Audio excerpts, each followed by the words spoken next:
हमारे जो मोहम्मद सरदार हैं भाई, उनको इतना हरास किया गया, उनके साथ इतना जुल्म किया गया, उनके कारोबार पे, उनके घर पे, और वजह एक ही था, उनकी गलती एक ही थी कि इलेक्शन में हारने के बावजूद आज केसीआर साहब के साथ मैं रहता हूं, इसी पार्टी में मैं जन्मा और इसी पार्टी में मैं आखिरी दम तक रहूंगा बोल के आज सरदार जो एक फैसला लिए, उस वजह से आज उनको इतना हरासमेंट करके उनको मजबूर करे खुदकुशी करने पे।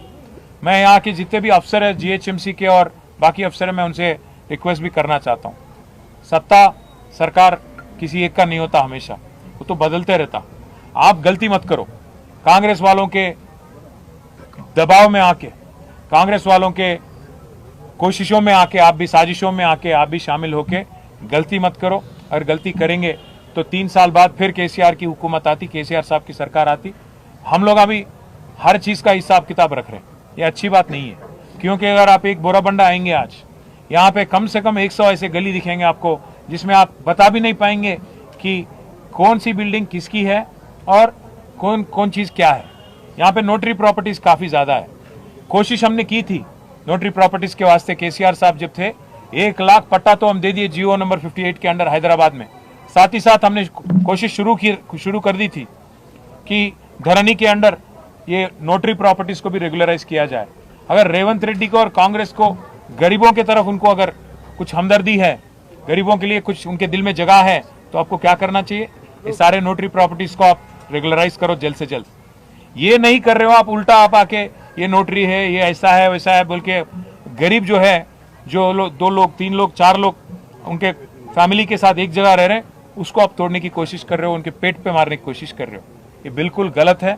मैं कांग्रेस हुकूमत से, खास राहुल गांधी साहब से भी मैं पूछना चाहता हूं, आप बार बार कहते हो मोहब्बत की दुकान, आप कहते हो कि यूपी में बुलडोजर राज चल रहा, यूपी में गरीबों के साथ जुल्म किया जा रहा। आज यहाँ पे तेलंगाना में क्या हो रहा आप देखिए, हाइड्रा के नाम पे आपकी कांग्रेस की हुकूमत क्या कर रही है आप देखिएगा, समझने की कोशिश करिए। हर गरीब के पीछे आपकी हुकूमत यहाँ पे पड़ गई। रेवंत रेड्डी की जो मकान है कोडंगल में, जो रेड्डी कुंटा में है, रेड्डी कुंटा मतलब एक तालाब, उसको कोई नहीं टच करता। उसका भाई तिरुपति रेड्डी का मकान यहाँ पे, वो एक आलीशान बंगला है, मकान नहीं बंगला, आज एफटीएल में है, तालाब में है, उसको कोई नहीं छूता। साथ ही साथ पटनम महेंदर रेड्डी, पुंगुलेटी श्रीनिवास रेड्डी, इनके पूरे मकान और आलीशान महल तालाब के अंदर है, एफटीएल के अंदर है, उसको भी कोई नहीं छूता। पर आज गरीब जो भी है उसके साथ इतना जुल्म किया जा रहा है। राहुल गांधी साहब, क्या यही है आपकी मोहब्बत की दुकान? आप यहाँ पे तेलंगाना में मोहब्बत की दुकान नहीं चला रहे, नफरत का मकान बना दिया, आप नफरत का दुकान बना दिए तेलंगाना को और आपके रेवंत रेड्डी की सदारत में। इसलिए मैं राहुल गांधी से भी कहना चाहता हूं, रेवंत रेड्डी से भी कहना चाहता हूं, गरीबों पे मत निकालो आपका गुस्सा। अगर लड़ाई करनी है, सियासी लड़ाई, हमसे लड़ो।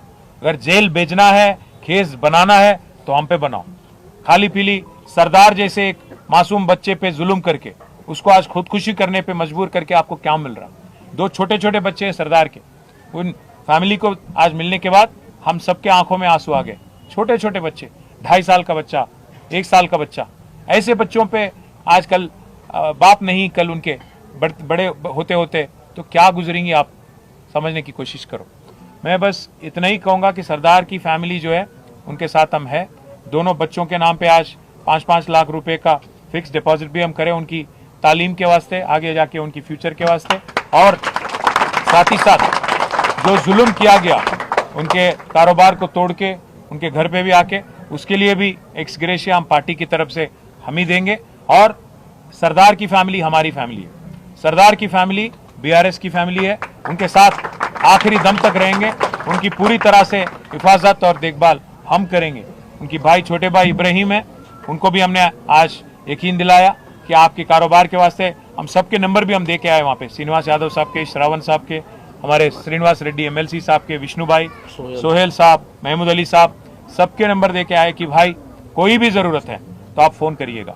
ऐसा नहीं है कि मागंटी गोपीनाथ गुजर गए मतलब हम यहाँ पे कोई ऐसा नहीं फील करिएगा कि आपके लिए देखभाल करने के लिए कोई लीडर नहीं है। पूरा पार्टी आपके साथ है और गोपी साहब की जो कमी है वो महसूस नहीं होने देंगे। हम सब आपके साथ रहेंगे, ये यकीन दिलाते हुए सरदार की फैमिली को जब तक इंसाफ नहीं मिलती तब तक हमारी लड़ाई जारी रहेगी। कोर्ट भी जाएंगे क्योंकि पूरा कागज ऑलरेडी तैयार है और एफआईआर भी ऑलरेडी हो चुका है। अगर कार्रवाई नहीं करती और इंसाफ नहीं मिलती पुलिस के तरफ से और हुकूमत की तरफ से, हाई कोर्ट भी जाएंगे और जरूरत पड़ा तो सुप्रीम कोर्ट भी जाएंगे। जब तक इंसाफ नहीं मिलती तब तक हमारी लड़ाई जारी रहेगी। बस यही कहना था। और मैं प्रार्थना करता हूं कि सरदार को और हमारे मागंटी गोपीनाथ साहब को भी जन्नत में जगह मिले और వాళ్ళ ఆత్మకు శాంతి కలగాలని మనస్ఫూర్తిగా హృదయపూర్వకంగా కోరుకుంటూ ఆ కుటుంబాలకు మేము అండగా ఉంటామని మళ్ళొకసారి తెలియజేస్తాం। केजरीवाल साहब शुरू से बोलते हम ये वाकई को उठा रहे हैं सरदार के। गोपीनाथ साहब जो एमएलए है कि बोराबंडे में बोलते हो सरदार के जैसे कई आपके बीआरएस के लोगों के घर अभी भी सील है थे, उनके लिए हम ऑलरेडी कमिश्नर से बात कर चुके हैं। अभी यहीं से मैं और श्रीनिवास अन्ना बात भी करें कमिश्नर से। मैं बोला भी उनको अगर रेड मार्किंग शुरू हम भी करें तो बहुत नुकसान होती है आपका। बोला मैं क्या बोल तो हर कांग्रेस लीडर, हर बीजेपी लीडर, हर किसी का अगर हम भी मार्किंग शुरू कर दिए, क्योंकि हम कभी भी ऐसे हम देखिए भाई साहब, हम बदलाव की राजनीति करें 10 साल, बदले की राजनीति नहीं करें। अगर हम भी बदले की राजनीति शुरू करेंगे ना, कांग्रेस और बीजेपी वाले एक एक लीडर को हैदराबाद में बहुत मुश्किल हो जाता, क्योंकि यहाँ पे तो पूरे एमएलए हमारे, एमएलसी हमारे, सत्ता हुकूमत कांग्रेस की होंगी, पर हैदराबाद में जो है पूरा पकड़ और पूरा का पूरा रिप्रेजेंटेशन, नुमाइंदगी हमारी है। तो हम भी शुरू करें लेटर लिखना और रेड मार्क डालना तो बहुत मुश्किल हो जाती है रेवंत रेड्डी साहब को। बस यही बोला मैं कमिश्नर को। Thank you.